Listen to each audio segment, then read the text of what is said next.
nyo, inipay ko. Ang matanda na ng doon, tuwan-tuwa dito sa Prada. Dahil, madam, taga-laon yun, ano? Nag-check niya yun eh. Nandun tayo ulit. Narinig lang na yung seven na, narinig na ginagamit. At tuwan-tuwa siya kasi yung matanda na may problema sa paglahat. Mismo sa makinig niya. So, marami pong experience at kaya lang po, una-una hindi nyo naman kilala yung mga sinasabi namin. Pwede, alam ko rin naman namin kasi yung mga ibang company para makuha parang dinadagdagan. Ako, ito po, Manny Pacquiao, isa rin po sa mga users natin. Kasi po yung product natin, more on yung healthy people eh. Yung healthy people na ma-maintain yung health. Kaya kung marami tayong active na gumagamit, at isa lang po siya na gumagamit. And ito po, si Gordon, and marami pa po, as si Mel, si Boko, mga ano po sila. Kaya po sila magandang sabihin kasi kilala. Pero sa totoo lang, napakarami po tao kilala na nag-benefit sa ating produkto. Kaya kami po ay excited, fascinated, at masaya at natutuwa na sana po matry mo.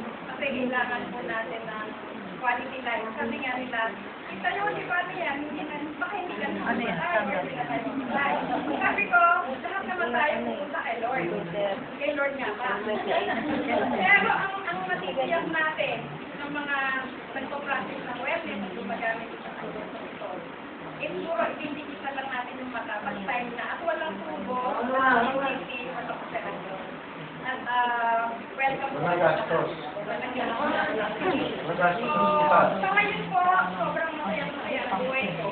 Dahil ako healthy ang asawa ko kasi nanay ko tatay ko mga kapatid. At ito mga kaibigan ko, hindi po basta-basta lang mga MD po sila, organization po po namin. At siguro po kung kilala din si Dr. George Sergio, si Oncology Surgeon, ng Cardinal Santos District Center. Ang dami po mga pasyente ng mga cancer patients na gumagamit ng center. At nakikita po yung overwhelming development. So, with that, tinatawagan ko ng voice ng country manager na. Ito pong aming country manager na sobrang ipat na maganda pa para po ituloy yung presentation.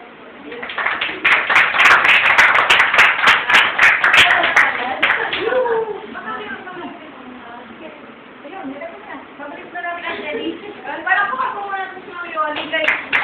Napakagayas po kapasyon talaga sa Sinoyoli, lalo na sa pag-share po nung about sa product po natin, yung mga good benefits about the product kasi talagang na-try po nila. And sabi nga po, the product will speak for itself. Hindi na kailangan ng maraming pang testimonials eh. Kasi i-try nyo lang yung product, yun na po ang magsasabi ko ano yung benefit mo. And kung wala na po kayong mga question, sabi nga po natin kanina, andito kasi yung aking brother-in-law. First time sa patente sa Makati kasi meron sa display kwento. So, pwede na po natin yung mag-share ang aking brother-in-law.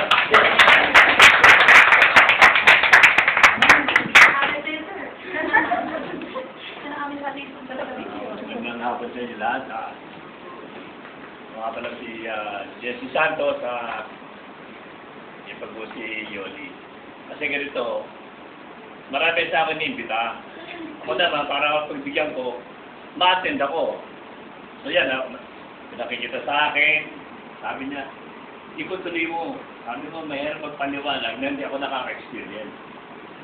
Okay, maganda yung mga testimony, naniniwala ako, pero ang gusto ko, sabi ko sa kanya, antay mo ako maka-experience. At yung sarili ko kumondisin sa sa product. So, nung nag-uusap pa ito nga, nag-start ako February. So, noon, tinanong ko siya, magkano ba po opera ng mata? Dahil mata ko lumalabo, parang may mga plastic na, tapos may mga dot. Pagkatapos, palabo ka ng palabo. Tapos dito, may bukol ako na punanga ng kapatid ko, yung mister niya. Sabi rin, nasa leg mo. Sabi ko, wala, sipon lang yan. Pero sa totoo lang, talagang naman ako yung bukol. So, uminom ako. Noong mga first week, sabi ko parang wala eh. Second week, medyo lumilit yung bukol. Tapos sumat ako, para may konting pagbabago. Pero noong third week, doon ko na yung parang plastic sa mata ko nawala at saka yung mga dot. Sabi ko, effective to ah. Ngayon, ang nakita ko pa sa maganda, di ba yung tayo mga nagsasalamin? Pag inulit sa salamin natin, ilang oras lang, ilang minuto lang, di ba sumasakit yung ulo natin? Napansin ko, kahit wala akong salamin, nakakabasa ako, nakakapanood ako ng television. Kaya sabi ko sa kanya, well ngayon, siguro, sa pagkakataon na ito, yung product na nagkumbisa sa akin na talagang totoo, at saka epektong naranasan ko, sabi ko nga, noong una sabi ko, mahal eh. Di ba? Pero pag kinukwenta ko nagpa-open ng mata, at sakit na mararamdaman ko, eh naka nakamura, ano? Saka mas masakit ng operahan kaysa kuminom. Di ba? Kaya dito ko nakita ngayon na sa nakikita ko ng mga kaibigan ko na marami po nakita ng mga kaibigan na mayayaman, lalo sa Basitos kami dati, na sagana sa kayaman ang problema, karamdaman. Di ba? May kaibigan ako sa kasama mayaman, kanya na puro gamot ang iniinom. Ang daming bahay, kanya na sa hospital nakatira. Ang dami sa sakit, pag nag-travel, ambulanta namin. Kaya sabi ko nga, yung kalusugan na natin, sa tunay na malaki kayamanan. Kaya papasalamat ako na itong step na sa natikman ko, patunayan niya, dalawa yung binigay sa akin. Sabi ko, isosoli ko na lang. Noong nakaraan nakita kami, tapos ginawa ko sa kahapon, sa karap. Hindi ko na isosoli dahil luubos sa akin, itutuloy ko. Papakatalan nyo, kinukwento ko ganito eh. Mahal magpa-hospital. Mahirap pagkasakit, di ba? Eh, kung saan nangyari sa akin ito, palagay ko wala akong pamimilan, pinaka-the best sa pili ko, ituloy ko na rin paggamit eh. So, kung may added din ko sa akin, bonus lang para sa akin yun. Maramdaman ko na nagbago yung pakaramdam ko. Saka isa pang nakita ko, totoo yun na nami-maintain natin lakas dahil ako, nag-reach ako yung dumbbell, 30 pounds bawat isa. So pagka-araw-araw, nag-reach ako, malakas ako. Pero pag umito ako ng running, pag inulit yun, nanginginig yung ano ko, yung kamay ko, yung katawan ko, parang nabibigatan ako talaga. Pero sinubukan umiinom na ako nito, sinubukan huminto ng mga, wala ko ng 1 week, inulit ko yung dumbbell, sabi ko, parang normal yung lakas ko. So nakita ko na lahat yung sinasabi nila, doon pa lang ako naniwala, dahil ako mismo nakaranas eh. Kaya sabi ko sa kanya, umpisa ko na ito. At marami kong kaibigan na nangangailangan ito. Sinasabi ko ulit, Romel Andukol, naging player ko sa San Sebastian yun. Yun talaga, di ba, na ano may cancer yun. At saka naniniwala ako na sa mga testimony nila, maraming mga may cancer patients na ano na gumaling. Pero sa akin, di ba, may active guidance to see is to believe.